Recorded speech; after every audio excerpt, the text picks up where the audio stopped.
Bon, ça va bien tout le monde? Oui. Comme la semaine dernière, je m'enregistre pour avoir un aperçu de ce qui se passe ici. Désolé, ça va. C'est le même problème avec ce micro-là. Même pas sûr que j'en ai besoin, mais en tout cas. Alors, est-ce qu'il y en a qui se rappellent de la semaine dernière? Oui, non. Tu allais parler des subdons. Oui, mais je vais quand même faire un petit résumé, pas beaucoup, mais un petit résumé de ce qu'on a parlé la semaine dernière. Puis la semaine dernière, c'était qui est Jésus pour toi? Vous vous rappelez Jésus, on a découvert Jésus, c'était notre ami. Hein? Vous vous rappelez de ça? Oui. Est-ce que vous avez développé cette amitié-là la semaine dernière? Est-ce que vous avez parlé de ça? Oui. Excellent. Moi, j'ai plus lu. Vous avez fait la lecture, c'est très bien. L'avez-vous convoqué pour un rendez-vous? Avez-vous fait un rendez-vous avec lui? Un rendez-vous divin? Ah ouais, c'est ça. Tous les jours. Tous les jours, il y a rendez-vous avec nous. Tous les jours? Wow. Quelle réjouissance d'entendre ça, parce que des fois, on se demande, on ne sait pas. Puis on espère, puis c'est très bien de l'entendre. J'ai écouté une couple d'épisodes de Chosen, ça compte-tu? Oui, mais c'est pas, mettons, il peut avoir une intimité. Hein? Jésus veut vraiment avoir une intimité avec nous. Une intimité. Alors, c'est ça qu'il recherche. Puis moi, le verset qui m'a vraiment touché la semaine dernière, c'était vraiment le verset que j'avais partagé dans la Sainte Seine, puis je ne l'ai pas vu venir, puis il m'a saisi, puis je dois le relire encore. Il dit que toute la maison d'Israël sache donc avec certitude que Dieu le Père, a fait Seigneur son Fils, Christ, ce Jésus que vous avez crucifié. C'est quel verset? C'est Acte 2, 36. Acte 2, 36. Et c'est là qu'on voit que c'est là que Jésus est devenu Seigneur. Quand il est allé à la croix, Dieu le Père l'a fait Seigneur. Et parce que des fois on se demande, c'est Seigneur Dieu, Seigneur le Fils. Bien, Dieu a fait son Fils Seigneur parce qu'il a donné son sang à la croix pour nous. Et c'est pour ça qu'aujourd'hui, maintenant, on est sous la Seigneurie de Christ. Et Christ, on a découvert aussi la semaine dernière que le but de la Seigneurie de Christ, c'est de faire de nous ses amis. Christ a soif qu'on devienne ses amis. Alors, c'est pourquoi. Moi, je me rappelle quand j'étais jeune, j'avais des garçons autour de la classe, puis je voulais tellement être leurs amis, tu sais, parce que j'aimerais ça être son chum, j'aimerais ça, tu sais, parce que c'est un gars, puis tu sais, quelque chose de spécial. Imaginez-vous que là, les rôles sont inversés, c'est Jésus, celui qui est mort à la croix pour nous, veut être notre ami, il nous poursuit. Et même, c'est au-delà de ça, parce que la parole de Dieu nous dit que nul ne vient au Père, nul ne vient à Christ que par... C'est Dieu qui nous attire à lui. Dieu nous attire à Christ. Alors c'est Dieu qui nous poursuit, puis il envoie son Fils mourir à la croix pour nous. Et lui continue à le poursuivre. Puis encore une fois, là, comme le résumé de la semaine dernière, pas pour nous dominer, mais pour devenir notre ami. Dieu, le Père et Jésus-Christ, son Fils, nous chérit tellement. Jésus veut juste être notre ami. Je ne sais pas, j'ai de la misère à saisir tout ça, mais en même temps, je me réjouis que mon Seigneur, mon Créateur, veut être mon ami. Et ça me rappelle un peu dans le jardin où Dieu était là parmi sa création, parmi Adam et Ève. Il allait les visiter. Il les tenait presque par la main. C'était une communion vraiment très, très intime.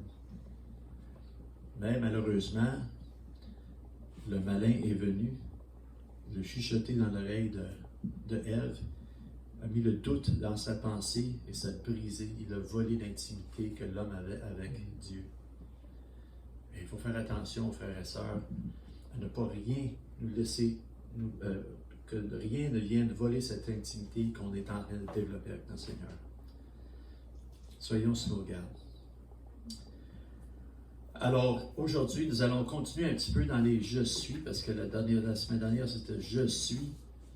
Jésus qui disait je suis celui qui est. Alors, il utilisait les paroles que Dieu le Père avait utilisées. Et les pharisiens n'ont pas aimé ça parce qu'ils se mettaient égal à Dieu. Ils se mettaient égal à Dieu parce qu'il était l'égal à Dieu. Et il est l'égal à Dieu. Et même maintenant, il règne pas au-dessus de Dieu, mais il règne sur tout ce qui se passe sur cette terre. Alors, il y a 7 je suis dans la parole, dans le livre de Jean. Et puis, j'ai presque tout fait cette semaine.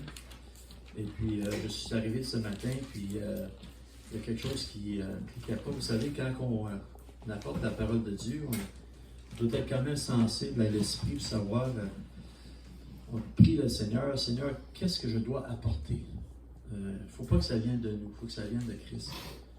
Et des fois, ça cause une difficulté dans la préparation, mais le Seigneur nous équipe pour ça, et je crois qu'il l'a fait ce matin. Et dans Jean 15, on va aller dans Jean 15. Si vous voulez bien aller dans Jean 15.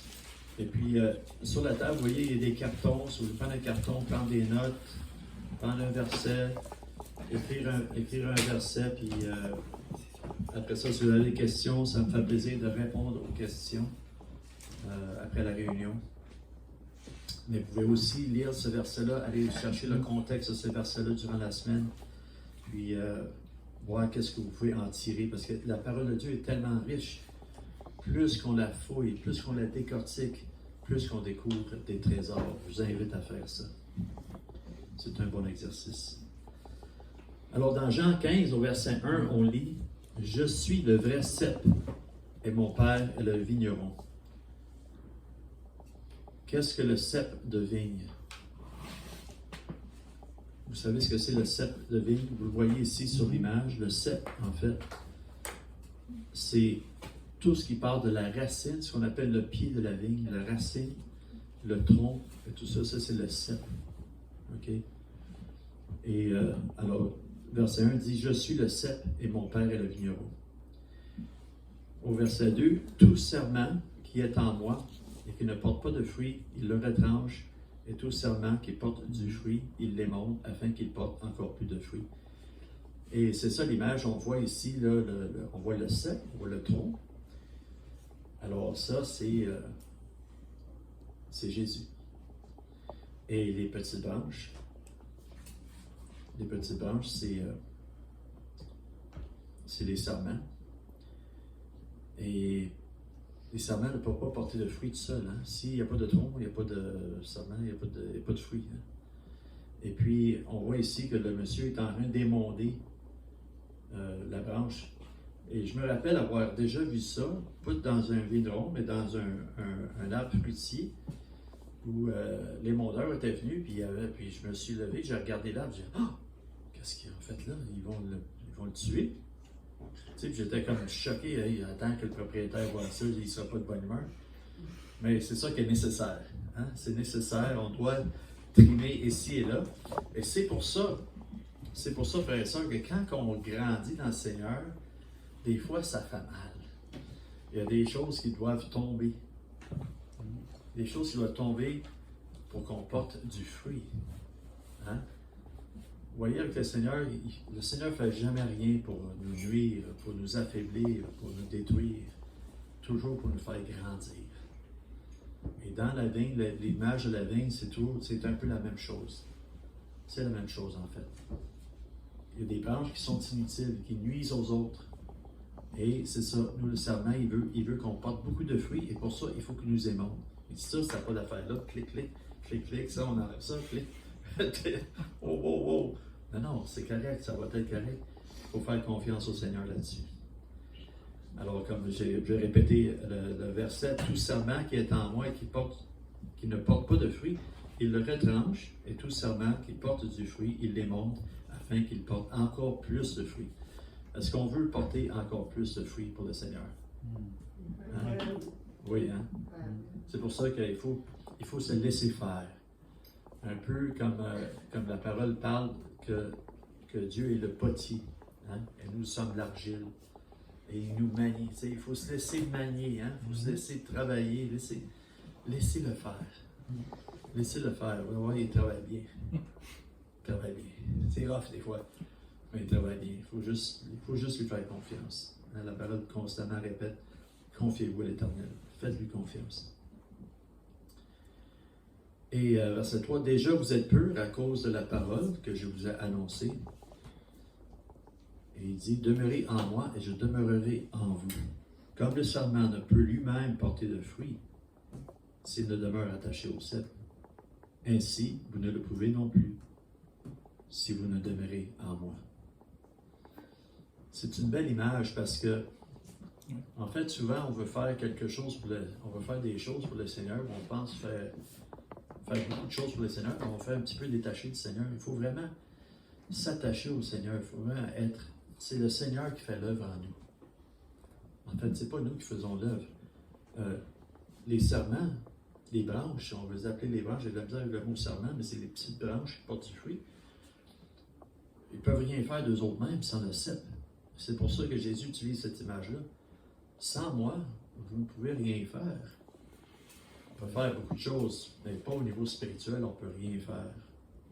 Rien qu'on puisse faire à l'extérieur du cep de Jésus va porter des fruits spirituels. Vous comprenez? Fait que c'est dans ce sens-là que Jésus nous dit qu'on est attaché au cep, on doit rester attaché au cep pour goûter à cette transformation et pour porter des fruits qui lui sont agréables. Alors, si quelqu'un demeure en moi, si quelqu'un ne demeure pas en moi, il est jeté dehors comme le sarment et il sèche, puis on ramasse les sarments, on les jette au feu et ils brûlent. Qu'est-ce que Jésus est en train de dire? Il dit, si vous portez du fruit, si vous ne portez pas de fruit, je vais vous couper. C'est pas ce qu'il est en train de dire nécessairement. En fait, c'est celui qui ne reste pas attaché à lui, finit par mourir. Sa foi finit par mourir. S'il ne reste pas attaché à Christ, sa foi finit par mourir. Et puis, comme vous voyez la branche, là, il y a une branche qui est morte. Vous voyez la branche morte là? Et c'est celle-là qui s'apprête à couper. Là. Parce qu'elle ne sert à rien. Elle est morte. Et ça, c'est pas la faute du tronc, là. C'est pas la faute du cep.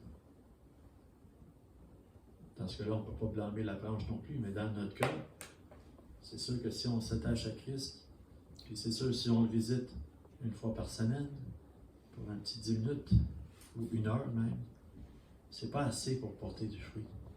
Hein? C'est pour ça que je me réjouis de voir des gens qui viennent 2 fois semaine, puis qui vont même dans d'autres assemblées, puis qui viennent ici quand même pour communier, pour étudier la parole ensemble. Vous allez porter du fruit. C'est immanquable. Vous allez porter du fruit. Les statistiques qui disent ça, c'est que quelqu'un qui lit sa parole moins de 3 jours semaine, petit à petit, il va s'éloigner, il va descendre, et puis, en fait, il n'y aura pas de fruit.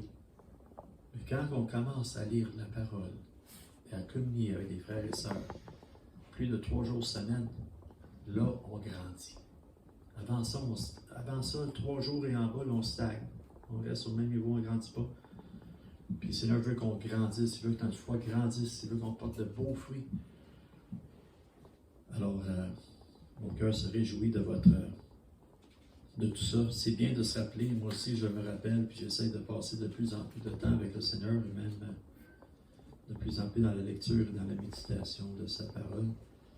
Mais ce qui me réjouit le plus, c'est la communion entre frères et sœurs. Et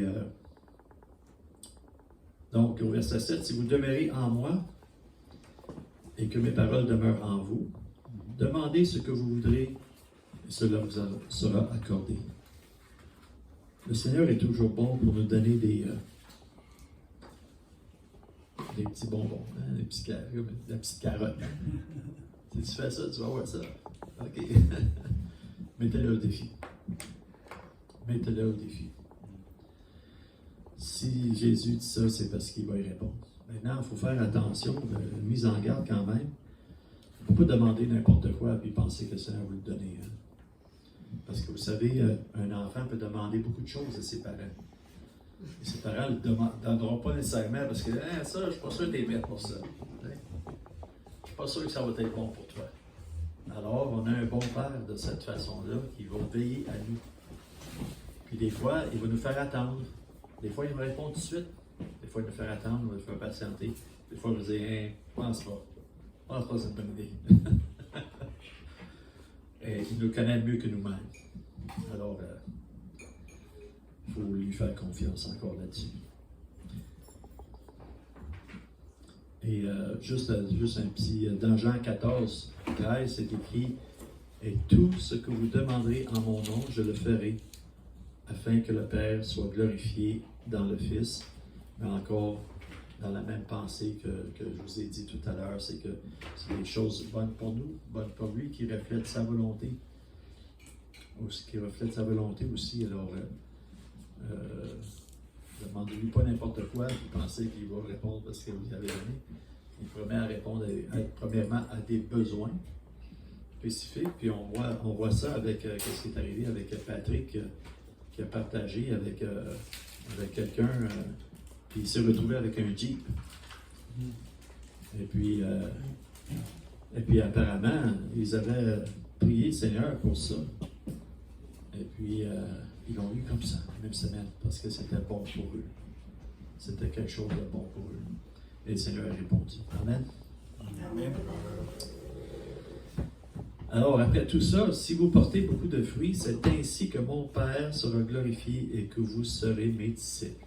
Vous savez, aujourd'hui, beaucoup de gens s'identifient comme chrétiens. Moi, je suis chrétien, moi, je suis chrétien, moi, je suis...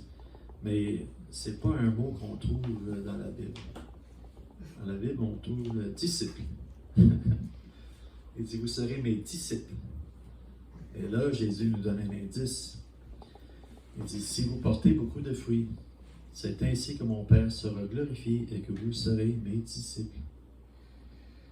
Jésus veut qu'on soit des disciples. Il veut qu'on porte du fruit.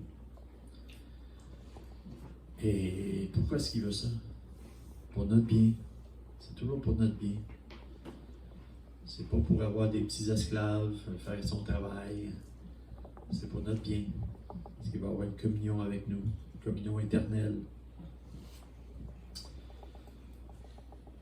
Et verset 9, comme le Père m'a aimé, je vous ai aussi aimé. Demeurez dans mon amour. C'est toujours le fait de demeurer, hein? Demeurer dans mon amour. Restez avec moi. Restez près de moi. Collez-vous sur moi. On ne peut pas recevoir toutes les choses que Dieu a pour nous, puis partir avec. Non, c'est en lui qu'on a toutes ces choses-là. Tout ce qu'il a à nous donner, c'est en lui. Il faut rester accroché à lui. Si on pense prendre ce qu'il a, prendre sa paix, puis s'en aller, puis garder la paix, non, c'est pas comme ça que ça se passe. La paix, on la garde quand on demeure avec Christ. Et c'est ça qu'il nous dit ici. J'ai perdu ce que j'étais. Demeurer dans mon amour.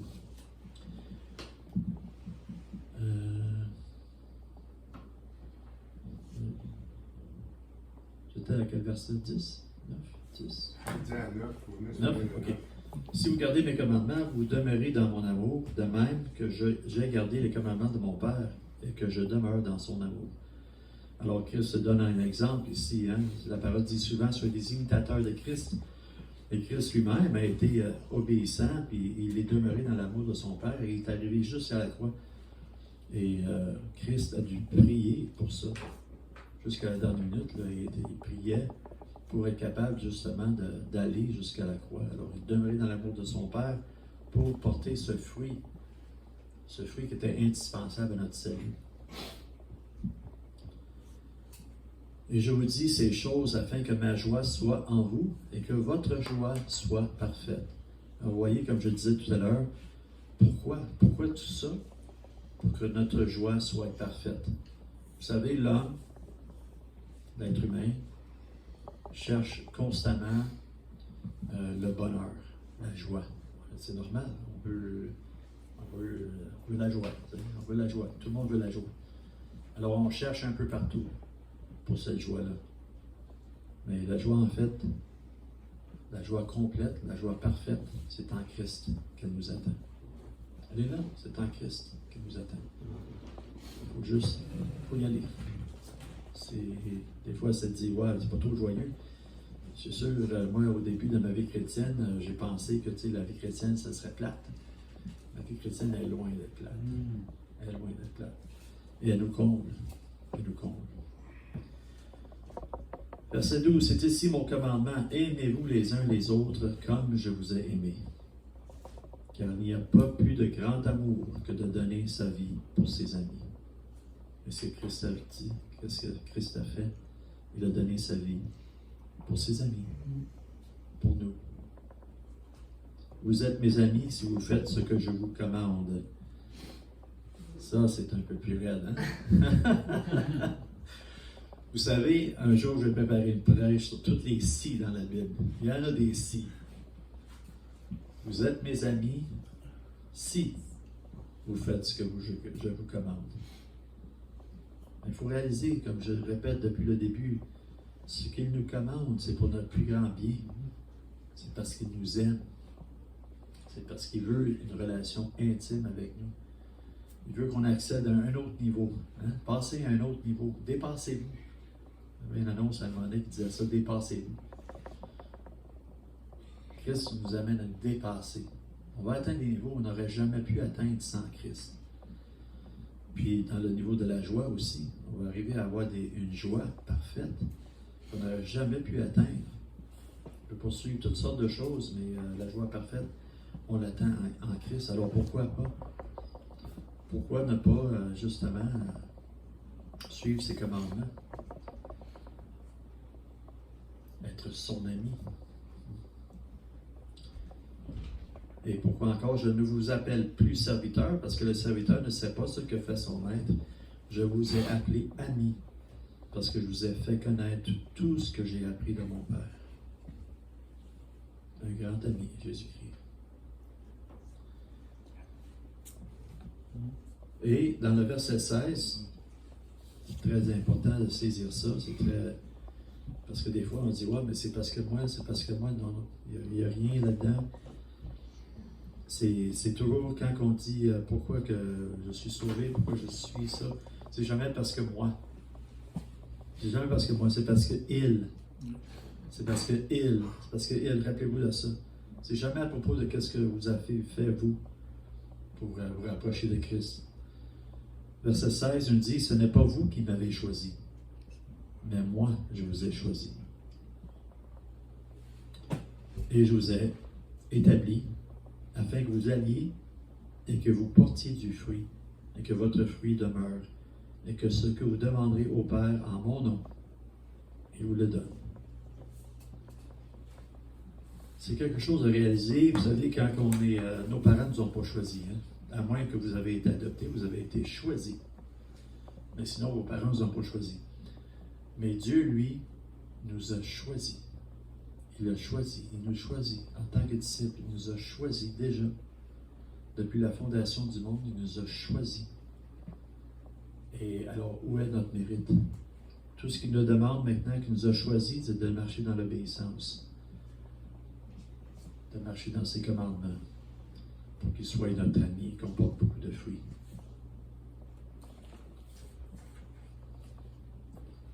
Alors, c'est un peu ça que je voulais vous partager. Et Christ nous laisse avec le plus grand des commandements, ou le deuxième plus grand des commandements. Le premier, c'est bien entendu aimer son Père, aimer Dieu de toute notre force, de toute notre âme, de tout notre être, de l'aimer. Et déjà, c'est pas donné à faire ça, mais on doit quand même tendre à ça. On doit pencher vers ça, vouloir plaire à Dieu, vouloir vraiment être consumé par sa pensée, être occupé avec comme Christ disait, je suis occupé aux œuvres de mon Père. Quand on le cherchait, quand sa mère le cherchait, il dit, mais ne savez-vous pas que je dois m'occuper des choses de mon Père? C'est un peu pareil pour nous. Hein? Il veut qu'on s'occupe de ces choses à lui. Au niveau spirituel, il veut qu'on fasse une différence. Il veut qu'on porte du fruit pour lui. C'est ça, c'est toute sa grande gloire. Et puis de participer à cette gloire-là, savez, Dieu n'a pas besoin de nous. Hein, des fois, on dit Dieu a besoin de moi. Non, Dieu n'a pas besoin de toi. Mais Dieu veut que tu participes à sa gloire. Il veut te faire goûter à sa gloire. Il veut te faire goûter à sa joie. Il veut te faire goûter à ça. C'est ce qu'il veut. C'est ce qu'il désire demain. Et ce que je vous commande, verset 17, c'est de vous aimer les uns les autres. Et c'est ce qu'on essaie de faire. Et, notre frère a vécu quelque chose cette semaine au niveau de la fraternité avec quelqu'un qui se retrouvait avec un Jeep à payer selon son budget. Et vous voyez, c'est ça la fraternité. Et en tant que frères et sœurs, on doit avoir ce genre de fraternité-là. Où le souci de chacun devient notre souci. Comment est-ce qu'on peut aider la sœur? Comment est-ce qu'on peut aider le frère? Comment est-ce qu'on peut les aider à grandir? Comment est-ce que moi je peux grandir en les aidant à grandir? Seigneur, qu'est-ce que tu veux que je fasse dans cette situation-là? Pardon?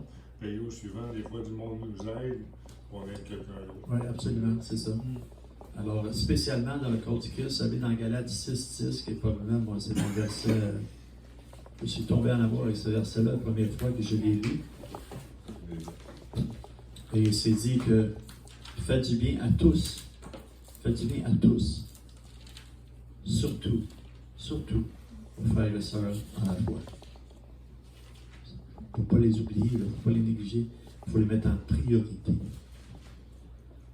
Alors, c'est ce que j'aimerais partager avec vous aujourd'hui.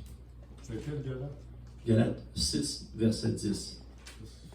Très beau verset qui nous demande de servir, c'est de s'impliquer, d'aimer tous, de faire du bien à tous. Tous, ça veut dire tout le monde. Mais surtout, les frères et sœurs dans la foi. Il faut les mettre en priorité, donc surtout pas les oublier.